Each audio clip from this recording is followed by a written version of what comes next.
mes petits piments oiseaux, j'espère que vous allez bien. Aujourd'hui, nous allons voir une recette de chips de bananes vertes à ma façon qu'on appelle les bananes frires à l'île Maurice. Pour cette recette, nous aurons besoin de bananes vertes, de curcuma, de cumin, de paprika, de poivre, de noix mam, d'eau et évidemment d'huile de friture. C'est parti pour la recette. Je vais commencer par éplucher les bananes. Il y a une technique très simple parce que la banane en fait elle est assez collante. Je vais faire une entaille comme ceci, je vais couper les extrémités et en fait le petit secret pour pas que la sève colle, c'est vraiment de mettre la banane dans l'eau pour l'éplucher, comme ceci.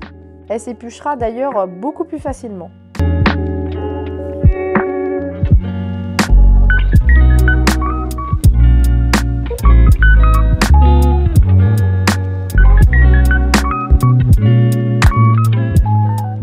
Donc là, on va faire de fines lamelles de banane à l'aide d'un économe ou d'une mandoline. Attention à vos petits doigts. Évidemment, si vous ne voulez pas faire dans ce sens, vous pouvez les faire en rondelles. Ça fera très bien l'affaire.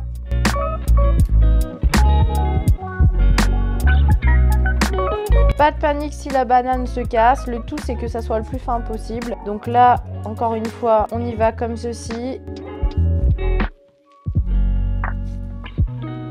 Donc si ça devient difficile à la fin, pas de souci, on peut y aller au couteau. Il faut juste que le couteau soit super bien coupant. Encore une fois, hein, j'aurais pu le faire à la mandoline. Il faut très peu de moyens pour faire des bonnes chips de banane. Le tout, c'est que ça soit vraiment taillé le plus finement possible.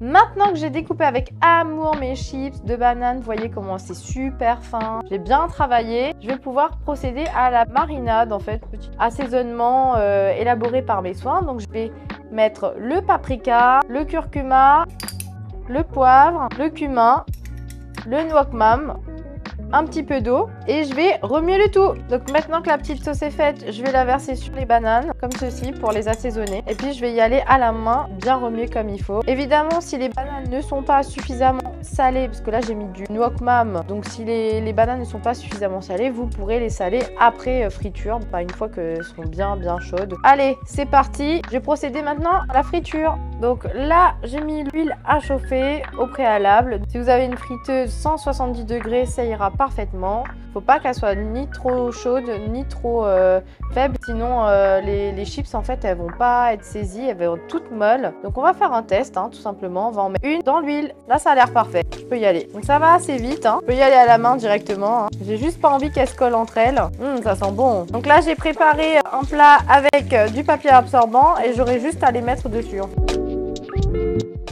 Donc il ne faudra pas hésiter à décoller légèrement les chips de banane entre elles parce que ça risque de se coller. Et sinon pour la cuisson, cela demandera en fait entre 1 à 2 minutes pour qu'elles soient bien croustillantes. Ensuite, vous les récupérez de cette façon et vous les déposerez sur le papier absorbant. Pour la présentation, je vous ai préparé des petits cornets avec un petit design élaboré par mes soins que vous retrouverez dans le lien de la description. N'hésitez pas à vous abonner, à me mettre un pouce, un commentaire si vous avez testé cette recette et je vous retrouve à la fin pour la dégustation.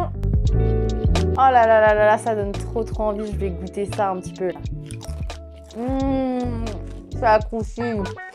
Si tu veux encore plus de recettes qui croustillent et aussi originales, abonne-toi.